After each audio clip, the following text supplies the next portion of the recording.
Now let's turn to Biden's crisis on the southern border. Last night, Senator Ted Cruz led a congressional delegation to the Rio Grande in Texas, where they encountered human traffickers and cartel members. Watch this. We're at the edge of the river.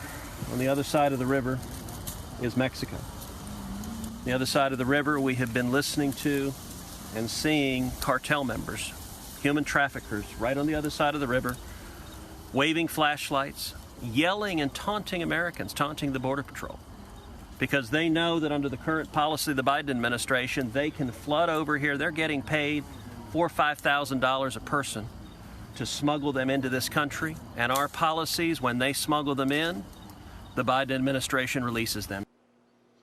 According to Senator Susan Collins, the Mexican cartels are now controlling who comes across the border, and that human trafficking, child abuse, drug smuggling are all rampant. Meanwhile, look at your screen.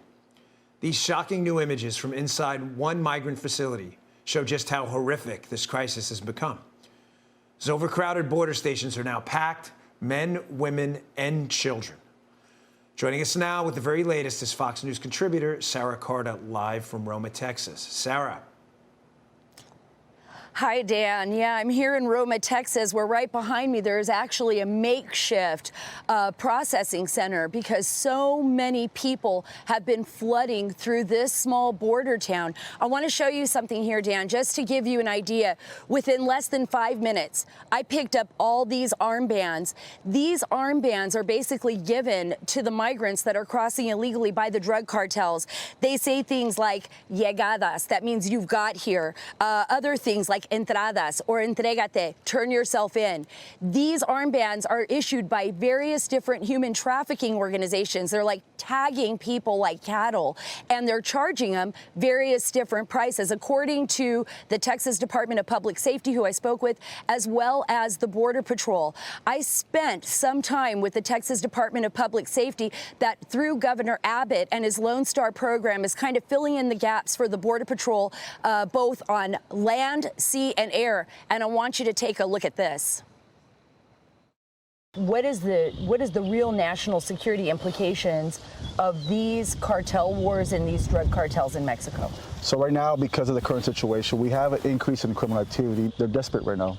And they see the current situation, they're exploiting that current situation. You're not only dealing with the drug cartels, but you're dealing with an increase in young women and children. And I mean, so you have to be very aware of what's going on. It's got to be a challenge for you. It is very challenging. These cartel members don't like the entering in and deterring what they're trying to bring across. It be narcotics or, you know, migrants across. So they do get very upset, especially because that's money lost on their end. Oh, it's a completely... So right in here is where they cross most of the people. Right in here, there's a landing that they'll cross with the rafts. Well, you can see down below where people were camped out. You ever fly out here and then you see something going on like a cartel fight or a... Do you ever see anything unusual? We've had them point guns at us before, and I mean, we don't know if they're shooting or not, so we just kind of have to move out of the area. Right. What about the ones that want to hide? What about the guys that don't want to be caught? Those are the ones that, like in this area, we normally don't even patrol this area because we know that they're give-ups. So they'll push a bunch of people over here, and then they'll move more people down here, the ones that want to get away.